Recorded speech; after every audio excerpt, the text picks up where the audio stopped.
Good morning all, welcome back to Sew Granny Sew.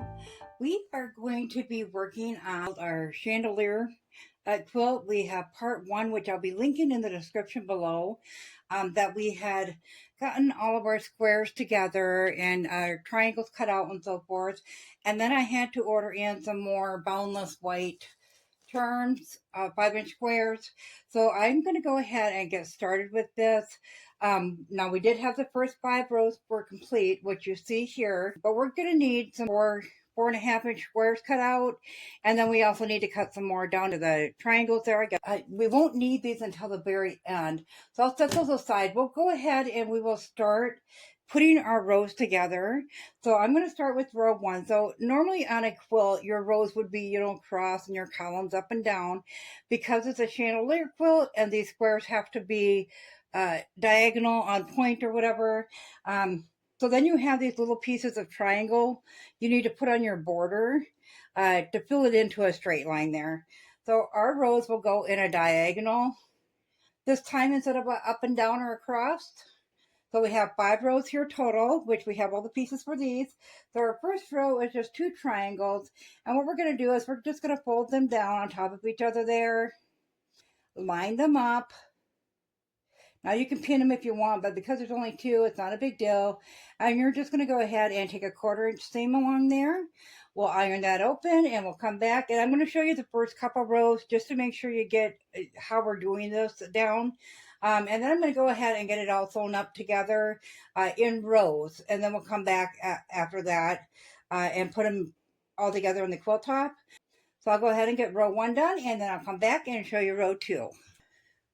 Our row 1 is done now, and I did go ahead and just iron that all over onto one side. And as you can see, we have that little tail there. We'll go ahead and we'll snip that off along the way as we sew them up. So we'll put that right back down to where row 1 goes.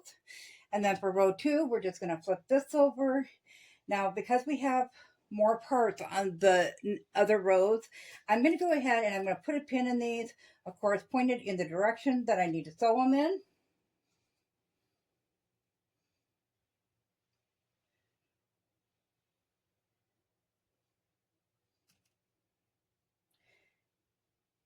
And then also on this row, we know that we need to put the 2 squares together when we're done with sewing these on. So we'll put our 1/4-inch seam along both of those. Then we'll match the 2 up, put our 1/4-inch seam along that one, and then we'll iron that flat, and I'll meet you back here. So I just wanted to show you quick because I'm sitting at the sewing machine. I'm thinking, okay, I know which way goes which on these ones, but in the future when you get bigger ones, you're going to ask yourself which one goes where. So if nothing else, you can always come back and lay it out and make sure that your edges are lined up again. Flip that together, of course, and then bring it to the sewing machine and put that final one in. We'll get it ironed flat. So don't be afraid to have to keep coming back to your quilt as you're sewing this one up. This isn't the first time I've ever done a chandelier quilt, so it could get a little confusing when we're just starting off like this. So I am never too ashamed to just go back to where it was and recheck my work before I sew it together. It saves a lot on the seam ripper time.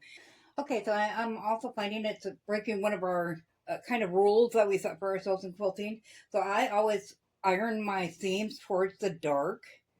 But on this, because your seams are going to go every other way, just as in your rows on a quilt, you will find that you are ironing towards the light as well with the dark background, but it's not showing through, so it's all good. So I'm just going to work my way through the rest of these rows, and I will bring you back and I'll show you how we're going to attach the rows together. Okay, so I have all the rows done. As you can see, they're all sewn together. So now to put the rows together, we're just going to flip this one over on top of this one. We are going to line up those middle seams and nest them together, making sure our top edge is lined up. Throw a quick pin in there. And you can feel them when they line up. You can feel them kind of click together. And then at the ends, we're just going to line that top edge up.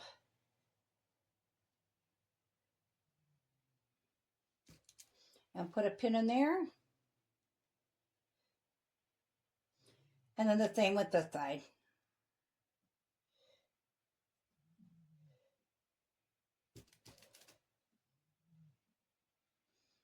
Okay, I'm going to go ahead and do that to the next row as well. So we got all the king get lined up.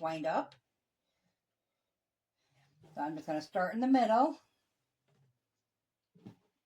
line up those two seams, kind of, you're pulling back on your thumb and your finger at the same time, kind of making sure that they're clicked together. And we'll just work our way down both sides. So this picture here was my inspiration of figuring out how to do one. Like I said, I didn't have a quilt pattern, but I did have just the right amount of fabric for doing one of these. I had actually 2 mini charms and 2 full-size charm packs. So I thought, perfect, I'll work on a chandelier quilt with those.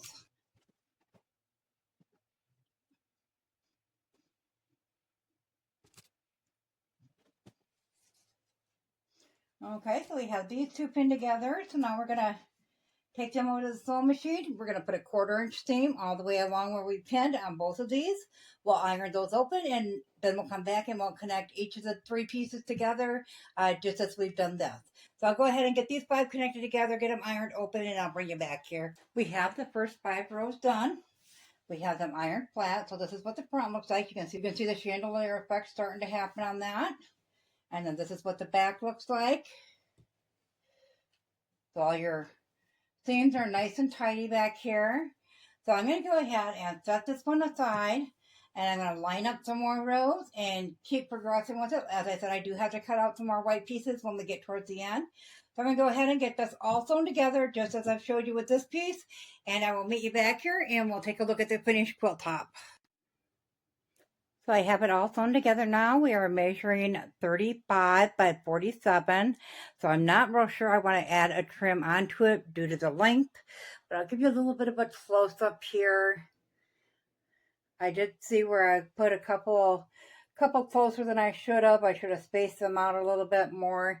But overall, I really like it. Let me know in the comments below what you guys think of this one. I definitely will do one, as I showed you the picture earlier, right here. I definitely want to try the next one with the black background and some brighter colored ones. This makes a really awesome little baby quilt though, perfect for a baby gift. I do have the backing coming in yet, so I'm not going to show that in this series. I will just go ahead, when I quilt it in, I'm just going to go right down like that with stitch in the ditch, and then I'll come back up on the other side. So I'll do that to all 5 of the rows there. And then when I do the backing, I'll just go ahead and do the fold over binding, bring the backing to the front to do that. So it incorporates the colors together. As always, guys, if you found this video useful, give it a big thumbs up. It really helps our channel grow. If you haven't subscribed yet, go ahead and hit that subscribe button, because we'd love to have you here at Sew Granny Sew. Thanks all. Have a good day. Bye.